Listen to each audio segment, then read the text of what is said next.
Assalamualaikum warahmatullahi wabarakatuh. Kembali di podcast saya, Ahmed Fernanda Deski, peserta Latsar CPNS Kementerian Agama tahun 2021. Kali ini saya akan membahas mengenai Learning Journal, Mind Mapping, Nasionalisme, dan Etika Publik. Berbicara tentang nasionalisme, kita sudah mengetahui bahwa bagian dari semangat kebangsaan, semangat perjuangan, dan semangat NKRI dalam menjaga aktivitas dan juga sumber daya alam yang ada di Indonesia. Lalu saya juga mempelajari apa itu etika publik. Etika publik merupakan bagian dari suatu sikap baik buruknya seseorang dalam menjalankan aktivitas-aktivitas di dalam kehidupannya sehari-hari maupun di lingkungan kerja. Oke, untuk membahas kedua topik ini, mari kita lihat di tayangan berikut ini. Saya merancang ada 4 pemikiran penting di dalam pembahasan ini. Yang pertama itu nilai-nilai nasionalisme Pancasila. Kita menerapkan di dalam Pancasila sesuai dengan silanya. Yang sila pertama, bangsa yang agamis, sesuai dengan konsep ketuhanan yang Maha Esa. Lalu yang kedua, sila kedua, bangsa yang menghormati hak asasi orang lain. Dan sila ketiga, bangsa yang cinta tanah air. Sila keempat, bangsa yang demokratis. Sila kelima, bangsa yang menjunjung tinggi kebersamaan. Untuk konsep yang kedua, ASN sebagai pelaksana dan pembuat kebijakan publik.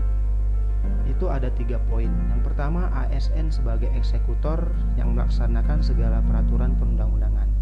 Yang kedua, harus memiliki nilai-nilai kepublikan, berorientasi pada kepentingan publik, dan senantiasa menempatkan kepentingan publik bangsa dan negara di atas kepentingan lainnya. Lalu yang ketiga, ASN harus memiliki karakter dan orientasi kepublikan yang kuat dan mampu mengaktualisasikan dalam setiap langkah-langkah pelaksanaan kebijakan publik. Lalu aspek yang ketiga itu ada ASN sebagai perekat pemersatu bangsa.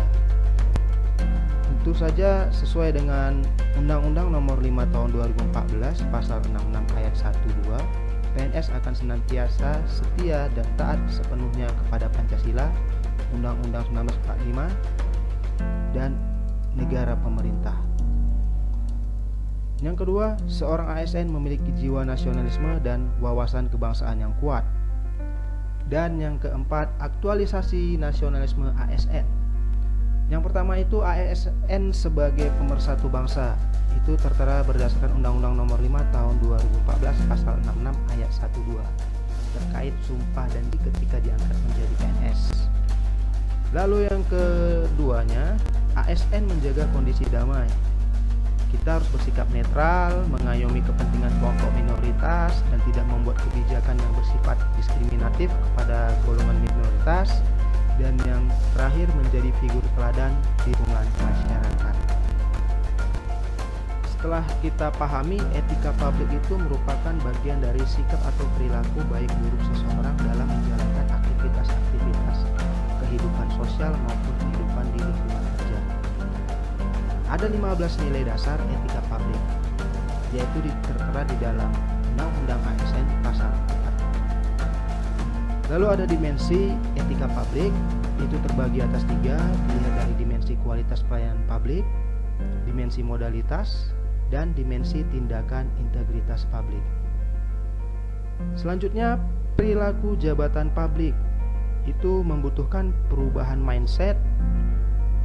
Seorang pejabat publik juga sebagai penguasa yang sebagai melayani, baik melayani masyarakat maupun melayani anggota-anggotanya. Lalu yang selanjutnya, wewenang sebagai peranannya dan jabatan sebagai amanah. Bentuk kode etik dan kode perilaku ASN terdapat di dalam Undang-Undang ASN pasal 5. Penggunaan kekuasaan, lalu ada konflik kepentingan. Itulah bagian dari kode etik. Lalu sumber kode etik itu terdapat di peraturan pemerintah. Itu ada di nomor 11 tahun 1959, nomor 21 tahun 1957, nomor 30 tahun 1980, nomor 42 tahun 2004, nomor 53 tahun 2010, dan nomor 5 tahun 2014. Lalu yang selanjutnya implikasi kode etik, yaitu ketidaktahuan norma, ada penyimpangan, ada peringatan ASN, sosialisasi kode etik, pelatihan kepegawaian, dan diskusi. Sekian podcast dari saya. Apabila podcast ini bermanfaat bagi teman-teman, mohon di subscribe, like, comment, and share ya. Saya undur diri, bye-bye.